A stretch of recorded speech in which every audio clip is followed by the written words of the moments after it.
Hi students, today's video lecture is going to cover the cell cycle. There will be one more video lecture after this that goes over the specific stage, mitotic stage, in more detail.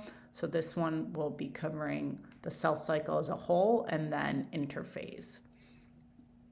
So the cell cycle in general refers to the time in which a cell is just created, right? So one cell divides and forms two, what we refer to as daughter cells. So at the exact time when each of those daughter cells is created, they start their own life cycle, cell cycle, and that occurs until each of those cells divides again.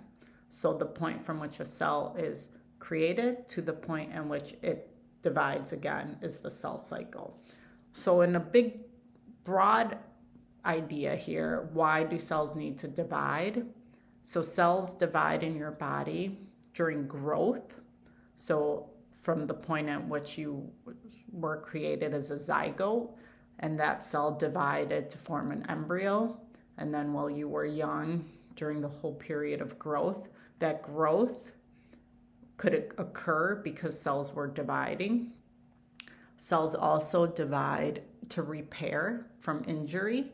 So when you cut yourself, right, the cells around that cut are triggered to divide to heal. Cells also divide to replace old or damaged cells, right? So the lifespan, let's say, of a red blood cell is about 7 days.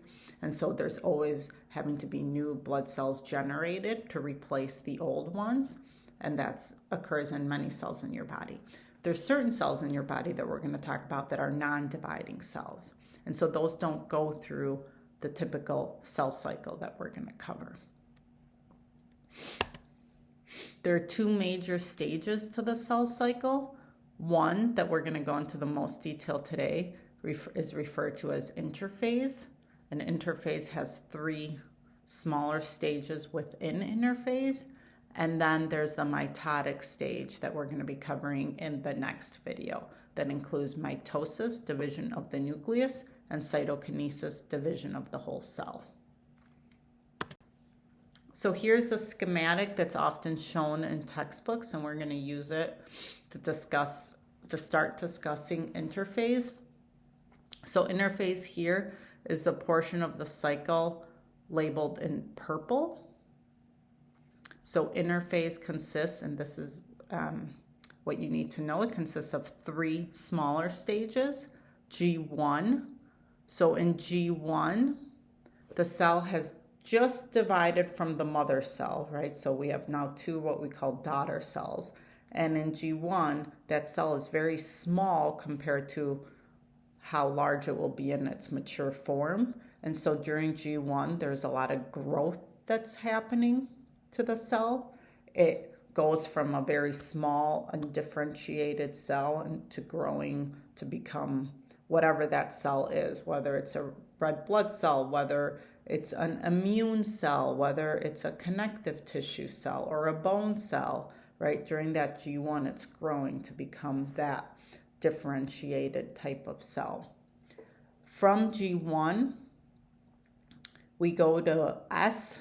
So S is where DNA replication that my previous video lecture talked about occurs. And so I'm going to spend a little time here on S. You can think of S standing for synthesis. What are we synthesizing? We're synthesizing copies of DNA. Why? Because if one cell is going to divide into 2, each of those 2 daughter cells needs the exact copy of DNA. And so that DNA replication is occurring in the S stage. All right. So really all that occurs in the S is DNA replication. From S, we go to G2, which is the last stage of growth and the last point at which the cell is actually doing its cellular job, its function.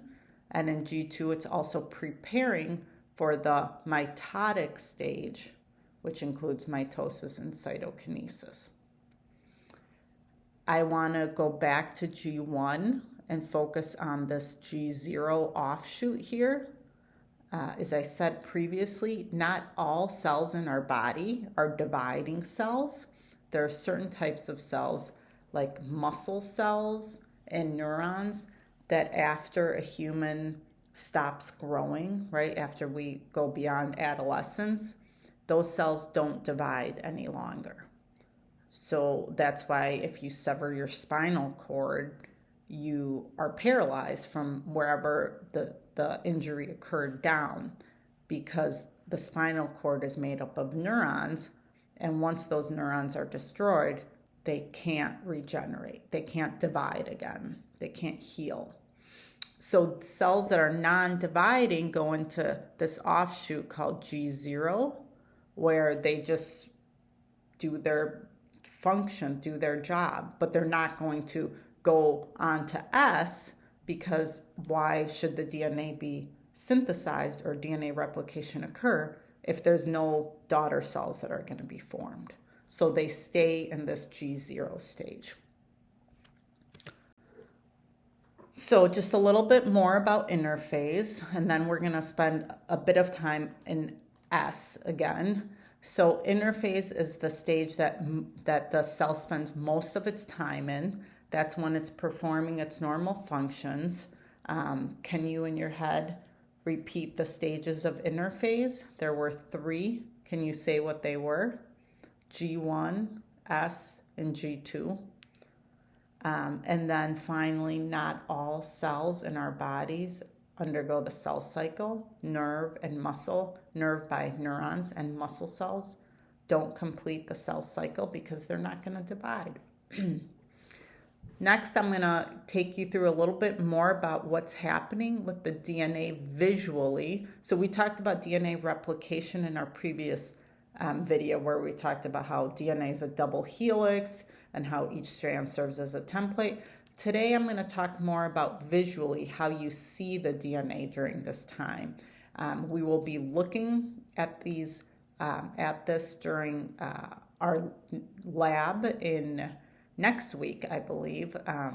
So you'll be able to see all this under the microscope. So remember, S was that middle stage of interphase.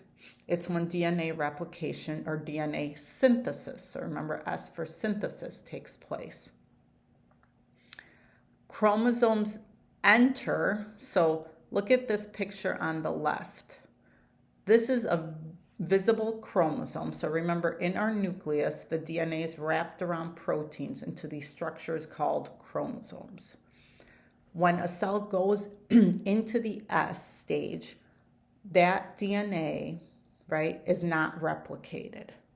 So a chromosome looks like this that I'm circling. When the DNA in the chromosome has not been replicated, it looks like this. All right.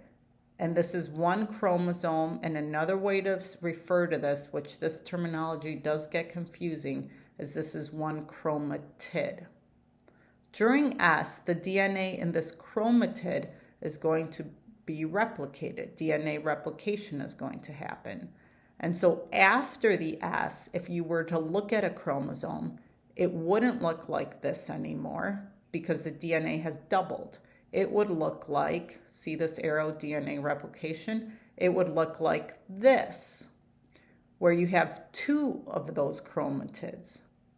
This is referred to as a duplicated chromosome made up of 2 sister chromatids.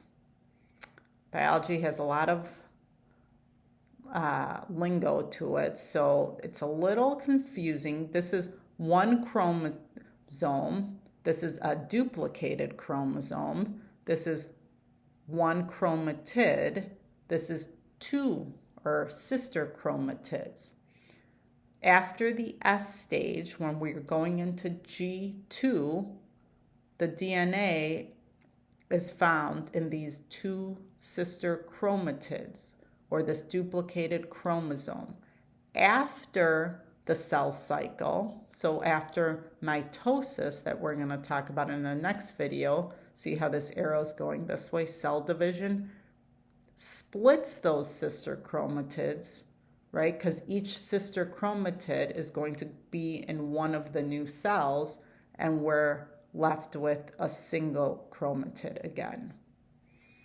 The last bit of terminology here is that these sister chromatids in the duplicated chromosome are held together here. Think of this part as like a belt that squeezes those two chromatids together, and that's called a centromere. It's in the center, it's a centromere. Okay. The next video is going to cover the M stage here, or the mitotic stage.